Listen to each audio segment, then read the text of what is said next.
السلام علیکم ناظرین، ہم ہیں آپ کی میزبان شفا زہرا اور نبا فاؤنڈیشن کی جانب سے آج اس دوہری خوشی کی تاریخ کی جو 17 ربیع اول ہے کہ جس میں ہمارے رسول صلی اللہ علیہ وسلم کی ولادت ہے اور ہمارے چھٹے امام جعفر صادق علیہ السلام کی بھی ولادت ہے، تو آج اس دوہری خوشی کے موقع پہ ہم یہ پروگرام آپ کی خدمت میں پیش کر رہے ہیں۔ تو ناظرین، آپ دیکھ رہے ہیں ہمارا یہ پروگرام اخلاق پیغمبر، تو آئیے خدائے کریم کے نام سے اس پروگرام کا آغاز کرتے ہیں۔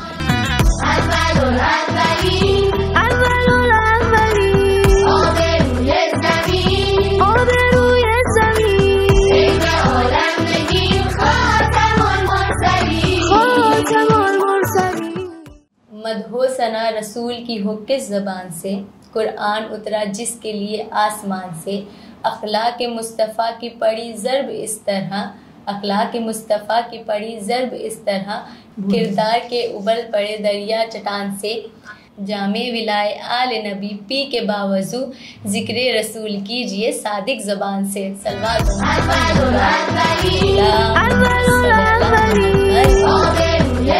تو ناظرین، آئیے اب اس پروگرام کا آغاز کرتے ہیں۔ تو آج ہمارے ساتھ اس پروگرام میں گفتگو کرنے اور اس اخلاق کے پیغمبر پہ تھوڑی روشنی ڈالنے کے لیے ہماری خواہر زہرا لطیف موجود ہیں۔ السلام علیکم خواہر، 17 ربیع الاول آپ کو بہت بہت مبارک۔ وعلیکم السلام، آپ کو بھی اور ناظرین کی خدمت میں بھی مبارکباد پیش کرتی ہوں۔ تو خواہر، آج کی مناسبت سے ہمارے پاس کچھ سوال ہیں، تو جن میں سے پہلا سوال ہے کہ رسول خدا صلی اللہ علیہ وسلم نے دین اسلام کو تلوار کے ذریعے سے پھیلایا یا کردار کے ذریعے؟ دیکھیے، پہلے تو میں یہ عرض کر دوں کہ رسول خدا نے کسی بھی جنگ میں پہل نہیں کی ہے۔ ان کی یہ کوشش رہی ہے کہ وہ قتل و غارت سے دور رہیں، وہ جنگ نہ کریں، انہوں نے کبھی پہل نہیں کی۔ تو اسلام اپنی خوبصورتی، تعلیم کی خوبصورتی سے اور رسول خدا کے کردار سے پھیلا ہے۔ کہ ایک واقعہ ملتا ہے کردار کا کہ رسول خدا سے ایک شخص مسلمان ہوا ان کے ہاتھ پہ کلمہ پڑھ کے، تو لیکن اس کی ماں مسلمان نہیں ہوئی تھی، وہ کافر تھی۔ تو وہ آتا ہے رسول خدا سے پوچھتا ہے کہ رسول خدا، میں تو مسلمان ہو گیا، میری ماں کافر ہے، تو کیا میں ان کے ساتھ رہوں؟ تو رسول خدا کہتے ہیں کہ تم ان کی جتنی خدمت کرتے تھے، جتنے ان کے ساتھ اچھا پیش آتے تھے، اس سے دوہرا کام کرو، اس سے زیادہ ان کی خدمت کرو۔ تو وہ جاتا ہے اپنی والدہ کے جو ہے اور بھی زیادہ خدمت کرنے لگتا ہے اور ان سے محبت سے بات کرنے لگتا ہے۔ تو ان کی والدہ کہتی ہیں کہ میرے بیٹے، کیا ہوا تمہیں میرے فرزند، تم میری خدمت اور زیادہ کرنے لگے ہو؟ جب ہم دونوں ایک ہی مذہب پہ تھے تب تم میری اتنی خدمت نہیں کرتے تھے، اب جب سے تم نے اسلام قبول کیا ہے، کلمہ پڑھا ہے، تب سے تم میری اتنی زیادہ خدمت کرتے ہو۔ تو وہ کہتا ہے کہ والدہ، میں نے جس سے کلمہ پڑھا، مسلمان ہوا، اس نبی نے مجھے یہ ہدایت دی ہے کہ میں آپ کی اور زیادہ خدمت کروں اور زیادہ آپ کے ساتھ پیار محبت سے رہوں۔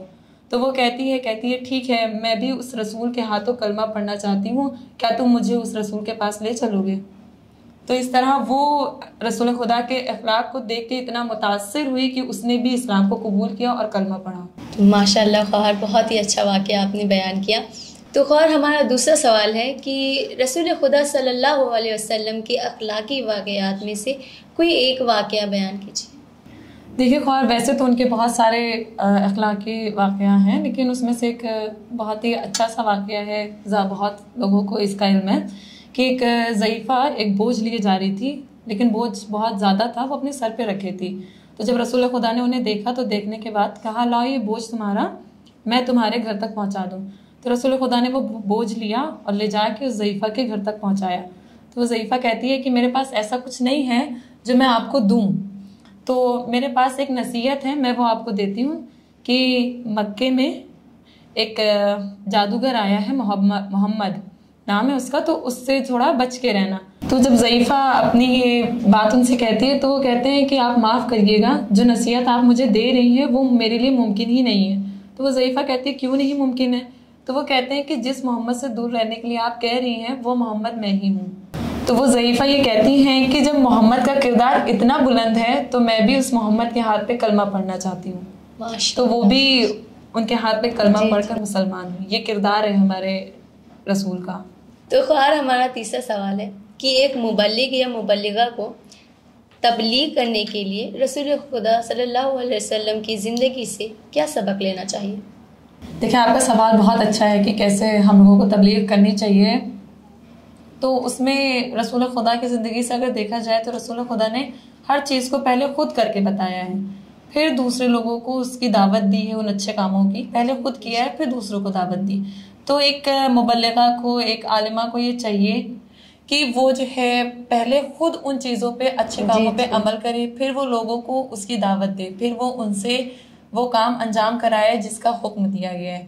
اس پہ ایک رسول خدا کا واقعہ ہے کہ ایک ماں اپنے بیٹے کو لے کے رسول خدا کی خدمت میں آتی ہے اور کہتی ہے رسول خدا میرا بچہ میٹھا بہت کھاتا ہے تو آپ اس کو منع کر دیجئے کہ یہ میٹھا نہ کھائے.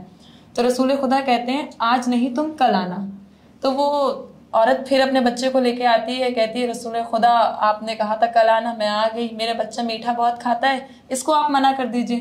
تو رسول خدا نے کہا بیٹا تم میٹھا زیادہ مت کھایا کرو. تو جتنے لوگ بیٹھے تھے کہنے لگے رسول خدا جب یہی کہنا تھا تو کل کہہ دیا ہوتا, ایک دن بعد کیوں بلایا؟ تو رسول خدا کہتے ہیں میں نے اس لیے دوبارہ بلایا کیونکہ کل میں نے خود کھجوریں کھائی تھی. جب میں نے خود میٹھا کھایا تھا تو میں بچے کو زیادہ میٹھا کھانے سے کیوں منع کرتا, کیسے منع کرتا. ماشاء اللہ ماشاء اللہ. تو خیر ہمارا آخری سوال ہے کہ جیسا نبی کریم کی تاریخ ولادت ہی امام جعفر صادق علیہ السلام کی تاریخ ولادت ہے, تو ہمیں امام کی زندگی سے کیا درس لینا چاہیے؟ دیکھیے دونوں کی زندگی سے یہ پتہ چلتا ہے کہ ہمیں اتنا ایماندار ہونا چاہیے اپنے کام کے لیے اور سچائی کا دامن اس طرح مضبوطی سے پکڑنا چاہیے کہ اپنے تو اپنے, دوسرے بھی ہم لوگوں کو صادق کہتا ہوا نظر آنا چاہیے. دینی تعلیم اسکول مدرسے میں ہر عنوان اور ٹاپک پر کام کیا جائے. تو ناظرین ہمارا آج کا پروگرام یہی ختم ہوتا ہے. ہم آپ کی خدمت میں دوبارہ دوسرا پروگرام لے کے حاضر ضرور ہوں گے. تب تک کے لیے خدا حافظ, فی امان اللہ.